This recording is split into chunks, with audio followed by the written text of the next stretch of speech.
ചലച്ചിത്ര താരവും മിമിക്രി കലാകാരനുമായ കലാഭവൻ നവാസ് അന്തരിച്ചു. പ്രകമ്പനം എന്ന സിനിമയുടെ ഷൂട്ടിങ്ങിനായി ചോറ്റാനിക്കരയിലെത്തിയ അദ്ദേഹത്തെ ഹോട്ടൽ മുറിയിലാണ് മരിച്ച നിലയിൽ കണ്ടെത്തിയത്. മിമിക്രി രംഗത്തും സിനിമകളിലും സജീവമായിരുന്ന കലാഭവൻ നവാസിന് മെട്രോ 7 ന്യൂസിന്റെ പ്രണാമം.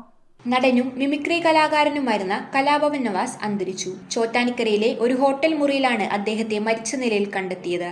പ്രകമ്പനം സിനിമയുടെ ഷൂട്ടിങ്ങിനായിട്ടാണ് നവാസ് ചോറ്റാനിക്കരയിലെത്തിയത്. ഷൂട്ടിംഗ് കഴിഞ്ഞ സംഘം ഹോട്ടലിൽ നിന്ന് മടങ്ങിയ ശേഷം ഒരു മുറി തുറക്കാത്തതിനെ തുടർന്ന് ഹോട്ടൽ ജീവനക്കാർ നടത്തിയ അന്വേഷണത്തിലാണ് നവാസിനെ മരിച്ച നിലയിൽ കണ്ടെത്തിയത്. പ്രശസ്ത നാടക ചലച്ചിത്ര നടനായിരുന്ന അബൂബക്കറിന്റെ മകനാണ് നവാസ്. മിമിക്രിയിലൂടെയാണ് നവാസ് കലാരംഗത്തേക്ക് കടന്നു വന്നത്.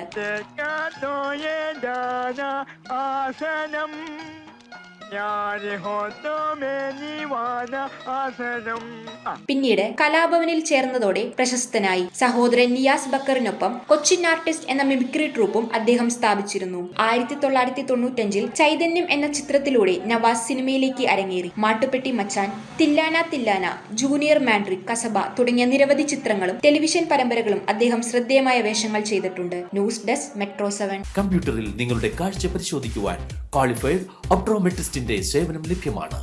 KR opticals, near federal bank, Palluruthy. Specs world, opposite TB hospital, Karuvelippady. KR opticals, combustion മുക്ക്, കുമ്പളങ്ങി.